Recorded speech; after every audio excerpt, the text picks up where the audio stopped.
This time it's Second Maccabees, which you think, oh, that's a continuation of First Maccabees, but actually it's not. It's a kind of overlap. We're looking at the book of 2 Maccabees, and this looks at the same material as 1 Maccabees, but it zooms in a bit just to focus on one part of it. So it's about Judas Maccabeus.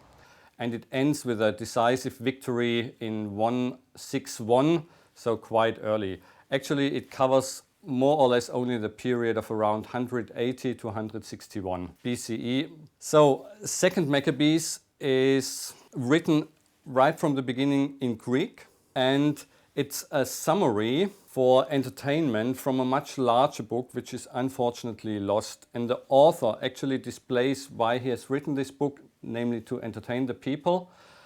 And at the end he makes a nice note, if this was fine, then I did my best, and so on. So the author becomes visible in the book, and it's really kind of religious entertainment. It's not the attempt to write Bible, so to speak.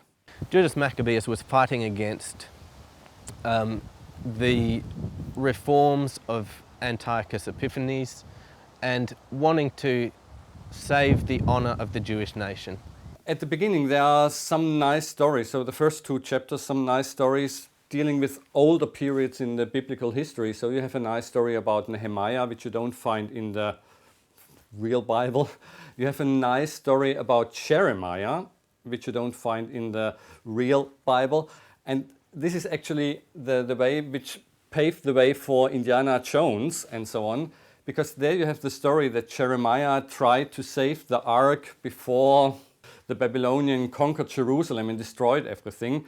And this is, in a way, the proof text to demonstrate or to prove, oh no, the ark was preserved, it was hidden away. And because it was hidden away at this time, it should be somewhere still today. The major theme of Second Maccabees is the temple, and that God protects the temple and takes care of the temple.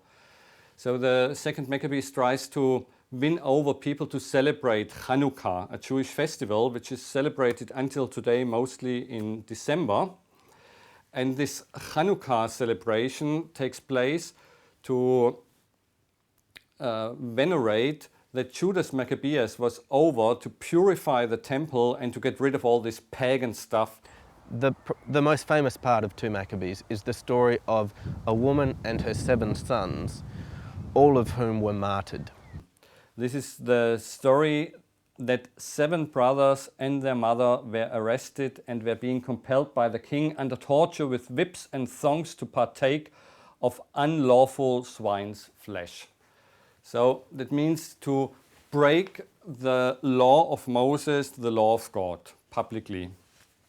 And this whole chapter describes how one brother after the other is willing to give up his life for the Torah, for the commandments of God, instead of rescuing his own life. That story occurs elsewhere, but here in 2 Maccabees, it's really drawn out, and it really wrenches the heartstrings. You know, it's really trying to show how awful it was. And the very interesting piece is that the mother encouraged their sons to die and not to give up. So, and especially then the youngest son, of course, he has seen all his 6 brothers died. And then the youngest one, the Syrian officer tries to convince him, oh, come on, eat this flesh, it's not so bad. So please, save your life. And they try to encourage the mother, please save at least one of your sons. And she refused, and she told him, no, please give up your life, because then I will get you back. And so Second Maccabees, for the first time, entertains the idea of the resurrection of the body. It's drawing out how awful this experience is, but how resolutely these people stick to the laws. And the hope of the people, because they're obviously content to die or willing to die nobly, but their hope is that God will resurrect them. And so that's the mother's hope as she's watching her sons being killed. But it's very important to see this kind of martyrdom is to suffer. It's not a kind of suicide martyrdom that you kill others by your martyrdom, but you are willing to suffer. and take over the pain for the sake of your religion. So one verse in 2nd Maccabees is for the understanding of the Christian idea of creation very important, because the basic element of Christian understanding of creation, that it's a creation out of nothing, creatio ex nihilo as it is called in Latin.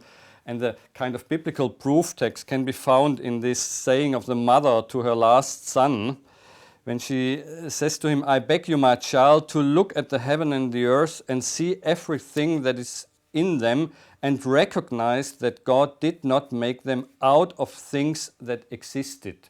So God has created everything out of nothing, and so He will also be able to bring you back to life, even if they turn you into nothing.